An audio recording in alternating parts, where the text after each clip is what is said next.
1º de maio, Dia Internacional do Trabalho. Lemos na Bíblia em 2 Tessalonicenses, capítulo 2,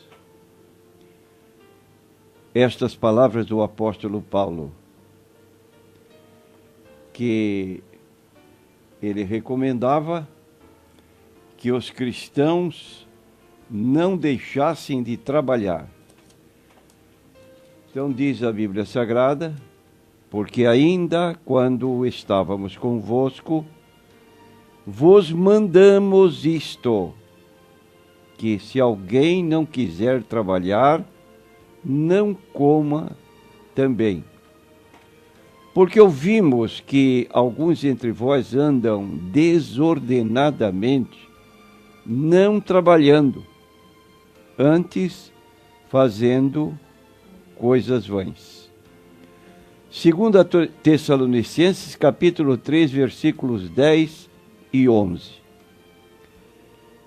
Quando ainda estávamos convosco, vos mandamos isto, que se alguém não quiser trabalhar, não coma. Então o trabalho faz parte da vida do cristão. Isto explicamos porque alguém pode estar pensando o que tem o dia 1º de maio com a vida cristã. É um dia comemorativo do Dia do Trabalho, Dia Internacional do Trabalho, e não podemos negar que a Bíblia se pronuncia sobre o trabalho. Agora, como começou a ser comemorado o Dia Internacional do Trabalho no dia 1º de maio? Nós tomamos conhecimento que esse dia se deu em decorrência de um congresso realizado em Paris, no século XIX, e a data 1º de maio é uma referência aos acontecimentos do dia 1º de maio de 1886 nos Estados Unidos da América. Milhares de operários fizeram neste dia uma greve exigindo melhores salários, queriam uma redução de jornada de trabalho de 13 para 8 horas diárias, e além da garantia de direitos que na ocasião não existiam. Então essa greve provocou uma reação extrema por parte das autoridades, principalmente da família, da polícia, e isso contribuiu para que houvesse presos, feridos, e até alguns foram mortos. Então, em decorrência desse acontecimento, no dia 1º de maio, é que se deu a comemoração, se instituiu o dia 1º de maio como Dia Internacional do Trabalho. Agora, quando nós olhamos a Bíblia Sagrada, não podemos ignorar que Deus trabalha. Diz o texto de João 5,17, meu Pai trabalha até agora, e eu trabalho também. Então Deus trabalhava e continua trabalhando.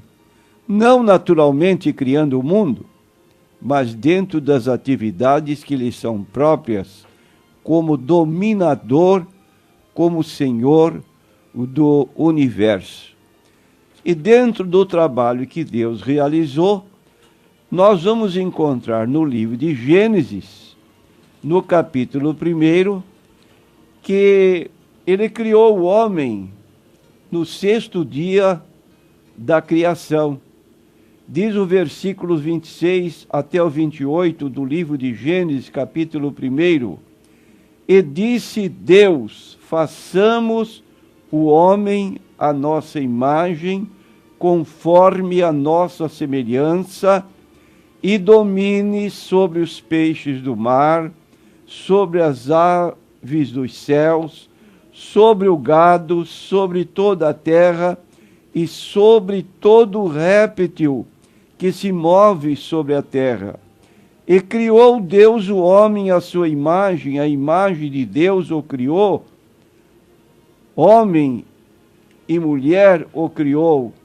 E Deus os abençoou, e Deus lhes disse: frutificai, multiplicai-vos, enchei a terra, sujeitai-a e dominai sobre os peixes do mar, sobre as aves dos céus e sobre todo animal que se move sobre a terra. Naturalmente, essa expressão que se usa, dominar, envolve responsabilidade e trabalho que Deus deu ao homem dentro da própria criação.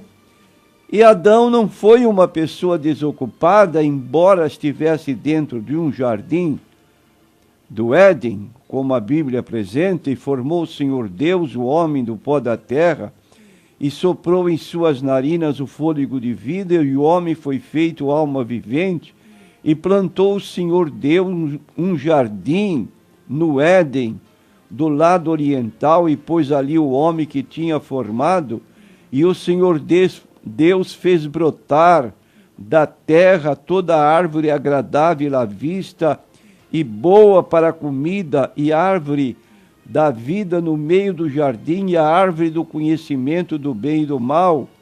E diz então no versículo 15: e tomou o Senhor Deus o homem e o pôs no jardim do Éden para o lavrar e guardar.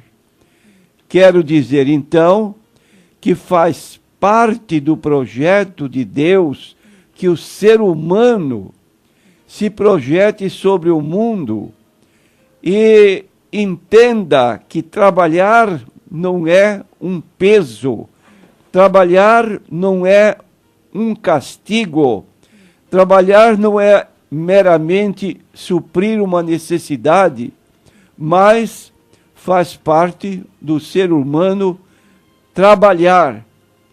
Agora, o que nós vemos atualmente como consequência da desobediência do homem é que, com o homem desobedecendo a Deus e comendo do fruto do qual Deus havia dito para não comer, entrou a maldição na terra. Então, diz o texto: e a Adão disse: porquanto deste ouvidos à voz da tua mulher, e comeste da árvore de que te ordenei, dizendo: não comerás dela, maldita é a terra por causa de ti. Com dor comerás dela todos os dias da tua vida. Espinhos e cardos também te produzirá, e comerás a erva do campo. No suor do teu rosto comerás o teu pão, até que te tornes a terra, porque dela foste tomado, e para ela voltarás. Então nós vemos que, como consequência do pecado, a terra se tornou maldita, segundo o texto bíblico, e o homem teria que ultrapassar os problemas que iriam se apresentar, espinhos, cardos. E nós vemos nos dias atuais que o nosso Brasil, às vezes, é assolado por uma seca muito intensa, como acontece nos estados do Norte e Nordeste, e outras vezes como está ocorrendo em estados lá do Amazonas, Maranhão, Ceará, uma enchente que tem causado calamidade pública. É uma decorrência da situação que se criou decorrente do pecado que entrou no mundo. Então aí está uma situação que cada pessoa deve trabalhar, e o apóstolo Paulo, prevendo, sentindo que a comunidade cristã da cidade de Tessalônica estava na expectativa da volta iminente do Senhor Jesus Cristo, começaram a raciocinar: por que plantar, por que colher, por que se esforçar por essas atividades? A vinda de Cristo está próxima, logo não vamos ter trabalho que ficará aqui inútil depois da nossa partida. E Paulo então está condenando pessoas que assim pensavam.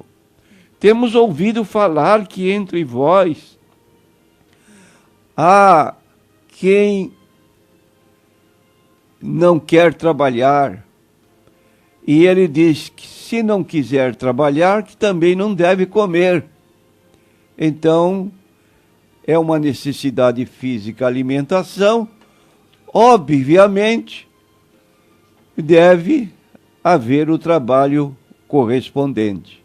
Agora, meu prezado ouvinte, não sei se você tem contato a miúde, frequente, com a Bíblia Sagrada, mas se eu lhe perguntasse, Jesus, antes de sua manifestação pública dentro do seu ministério, para o qual veio este mundo buscar e salvar o que se havia perdido, ele tinha alguma profissão?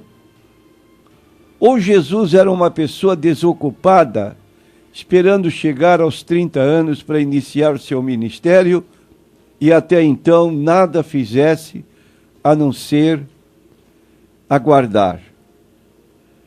Não, se você ler a Bíblia no capítulo 6 do livro de Marcos, quando Jesus entrou na sua cidade, chamada Nazaré, ele foi reconhecido pelos seus conterrâneos.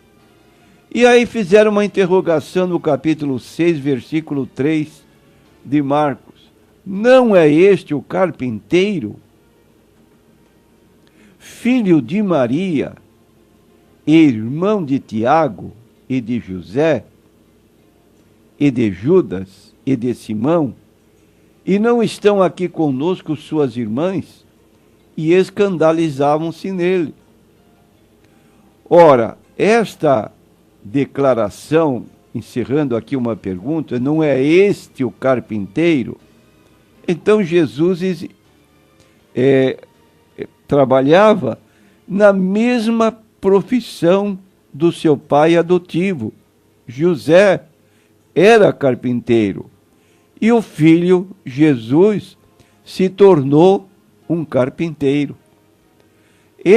Essa foi a ocupação que Jesus exerceu aqui na terra. E assim, Jesus deixou o exemplo para nós, no sentido de que também tenhamos nossa atividade. A Bíblia condena acerbamente toda pessoa que não tem ocupação, que vive sem um trabalho. Às vezes ocorre isso por falta de trabalho, como atualmente nós estamos sabendo. Há pessoas que querem trabalhar, mas não têm trabalho. É um problema que nós reconhecemos. Mas que não haja ninguém que, podendo trabalhar, se omita, achando que qualquer trabalho pode ser até desairoso para ele, por se julgar pessoa mais digna do que uma atividade braçal.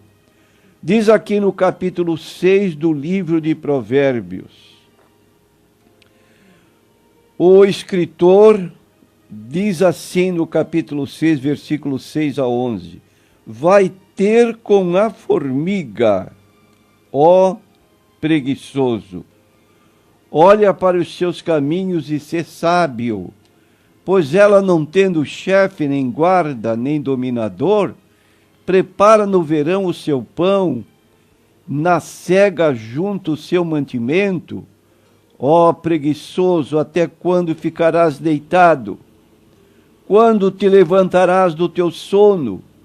Um pouco a dormir, um pouco a tosquenejar, um pouco a repousar de braços cruzados, assim sobrevirá tua pobreza como o meliante e a tua necessidade como um homem armado.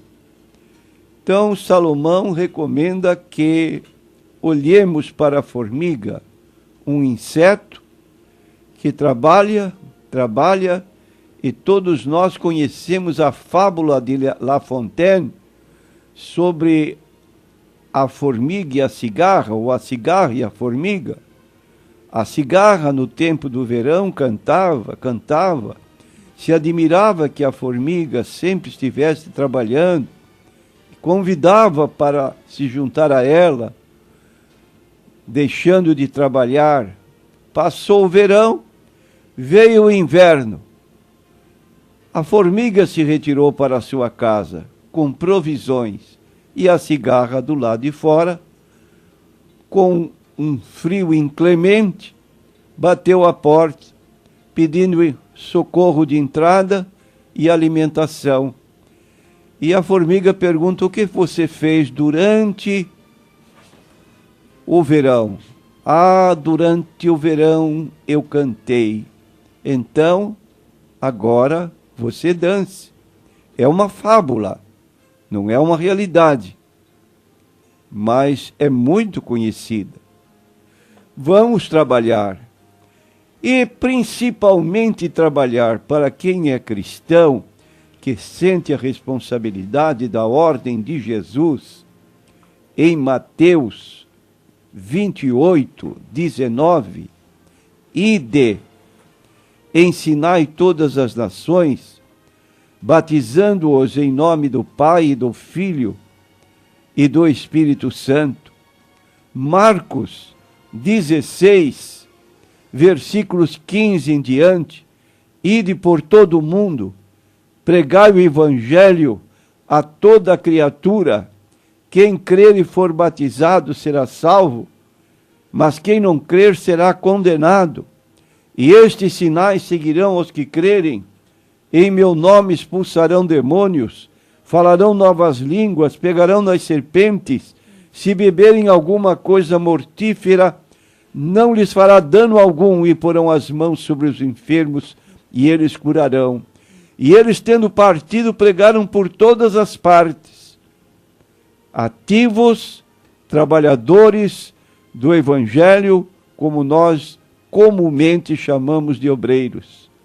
Cada apóstolo de Jesus Cristo tinha uma profissão, sim, humilde, como Pedro, como Tiago, como João, que eram pescadores, e ao receberem o convite de Jesus para segui-lo, deixaram suas atividades e se puseram a seguir o Senhor Jesus Cristo. Que Deus abençoe a todas as pessoas. Que você, se está desempregado, peça oração para nós orarmos a Deus para que você tenha oportunidade de trabalhar dentro do seu anelo de responsabilidade para com a família. Amém.